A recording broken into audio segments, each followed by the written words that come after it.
ఉంటుంది. మహా న్యూస్ పైన జరిగిన దాడిని మేమందరం కూడా సీరియస్గా ఖండిస్తున్నాం.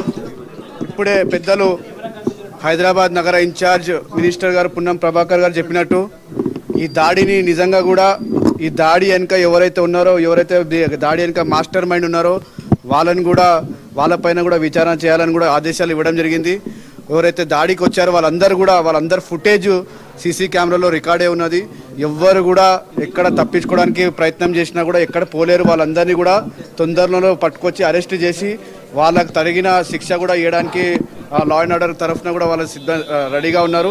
అదేవిధంగా డీసీపీ గారు ఆల్రెడీ ఇన్వెస్టిగేషన్ స్టార్ట్ చేశారు. ఒక 5-6 ఆల్రెడీ కూడా కస్టడీలో తీసుకున్నారని చెప్పడం జరిగింది. మరి ఇంపార్టెంట్ విషయం ఏంటిదంటే ఇలాంటి జనరల్గా మన చాలా పొలిటికల్ పార్టీస్లలో ప్రతి విమర్శలు జరుగుతుంటాయి, కానీ మీడియా హౌజెస్ పైన ఇలాంటి ఇన్సిడెంట్ జరగడం నిజంగా కూడా చాలా బాధాకరణం. ఎందుకంటే ఇది ఒక ఇంటెన్షన్గా చేసినట్టు ఉంది. వాళ్ళు ప్లాన్డ్గా వాళ్ళ దగ్గర ఉన్న అంటే రాడ్స్ కావచ్చు, వాళ్ళు ఏదైతే ప్లానింగ్తో వచ్చారో దీనిపైన డీటెయిల్ ఎంక్వైరీ జరుగుతుంది. ఎవరైనా ఎంత పెద్దోళ్ళు దీనిపైన వెనుక ఉన్నారో వాళ్ళని కూడా అరెస్ట్ చేయాలని కూడా మేము డిమాండ్ చేస్తున్నాం.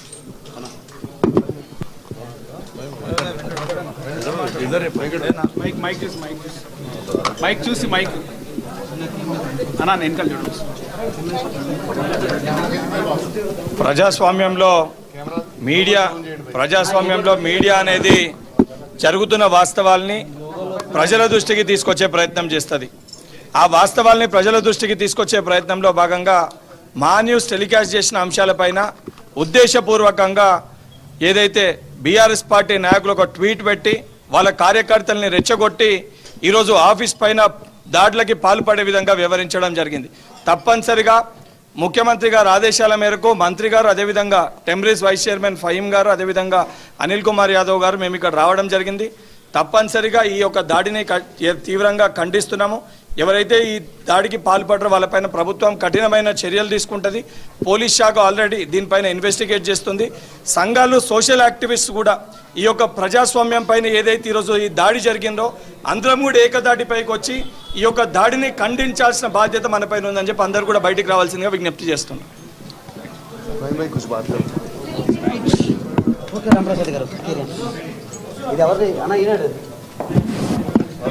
తమ్ముడు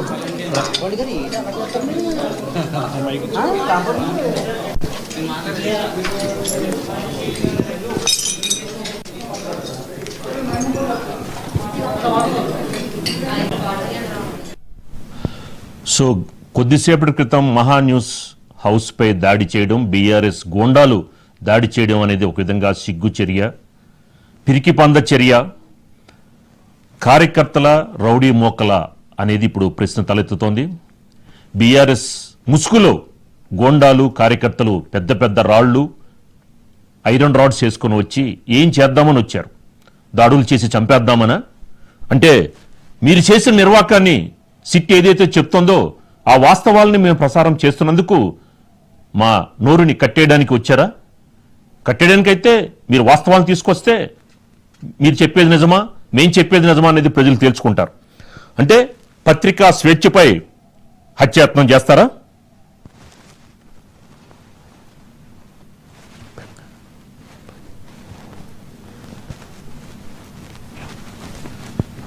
సో ఇదే అంశానికి సంబంధించి మహా న్యూస్పై దాడి ఘటనపై ఏపీ సీఎం చంద్రబాబు నాయుడు, నారా లోకేష్ స్పందించారు. డిప్యూటీ సీఎం పవన్ కళ్యాణ్ కూడా స్పందించారు. ఈ చర్యల్ని ప్రజలెవరు కూడా ఆమోదించరు. మహా న్యూస్ యాజమాన్యానికి, సిబ్బందికి కూడా చంద్రబాబు నాయుడు మనోధైర్యం ఇస్తున్నారు. ఇలాంటి వాటిని ఎక్కడ కూడా కరెక్ట్ కాదు, మీడియా స్వేచ్ఛని పరిరక్షించాలని కూడా చంద్రబాబు నాయుడు చెప్పడం జరిగింది.